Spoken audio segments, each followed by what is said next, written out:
C'est rare un style, monsieur. Un style, il y en a un, deux ou trois par génération. Les styles. C'est Quoi? C'est quelque chose qui est en train de se faire, dont on ne sait pas ce que c'est et dont on ne sait pas où ça va. C'est ça, c'est de l'existence. Il ne faut pas adopter un style, il faut avoir du style. Et alors si vous avez du style, vous pouvez vous répéter, mais dans tous les sens et sous différents angles. C'est comme un objet que vous montrez sous différentes lumières. On découvre des beautés qu'on ne découvrirait peut-être pas dans un seul regard. Oui. Du style, je m'en occupe pas. Je dis les choses comme elles arrivent sur moi, comme elles m'attaquent, si vous voulez, comme elles m'aveuglent. L'écriture courante que je cherchais depuis si longtemps, je l'ai atteinte, là. Par écriture courante, je dirais écriture presque distraite, qui court, qui est plus pressée d'attraper les choses que de les dire, voyez-vous. Et je parle de la crête des mots. C'est une écriture qui courrait sur la crête, pour aller vite, pour ne pas perdre. Ça ne coule pas de source du tout. J'ai beaucoup de difficultés à écrire pour obtenir cette simplicité. C'est ce qui est le plus beau, la simplicité.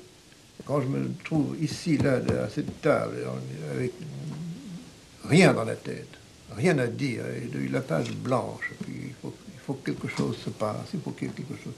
Je suis malheureux, et puis tout à coup, les phrases viennent très lentement, et elles se succèdent.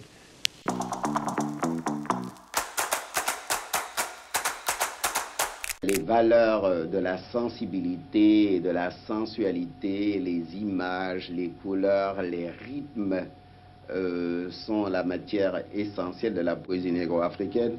Je crois que chez un écrivain, ce qu'on appelle méchanceté, c'est un certain style, c'est un certain ton. J'ai envie d'aller vite. Au début, c'était parce que je tapais la machine comme je tapais avec 3, 4 doigts ou 6 doigts. Enfin, j'exagère un peu. Enfin, il y avait un petit côté matériel. Et donc, j'avais envie d'aller au plus vite pour abréger ce supplice. Mais en dehors de ça, j'aime bien aller vite à l'essentiel. S'il y a un essentiel, et je prends vite tous les côtés.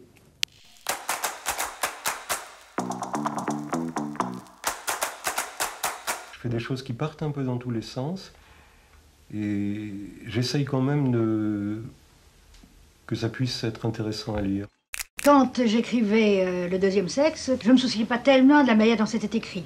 Il y avait des choses à dire, et même s'il fallait les dire d'une façon un peu difficile, en employant du vocabulaire philosophique, je cherchais avant tout l'exactitude de ma pensée. Quand j'écris un roman, il faut arriver à faire vivre des êtres imaginaires, et pour ça, il faut que le langage même serve de chair et d'os à ces personnages.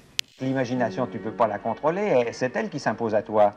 Tu te mets devant une feuille blanche et puis brusquement tu te mets à raconter une histoire. Et il y a des personnages qui surgissent de ton passé, de tes fantasmes.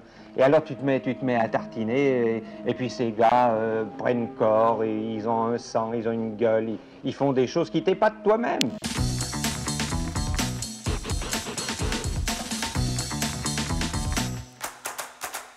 Je pense qu'il est important aussi de défendre le style. Je crois que nous risquons de perdre quelque chose d'extrêmement important, qui reflète notre façon de vivre, nos espérances, et tout ça est remplacé par la trépidation de la vie quotidienne. Cela détruit notre pensée, notre littérature.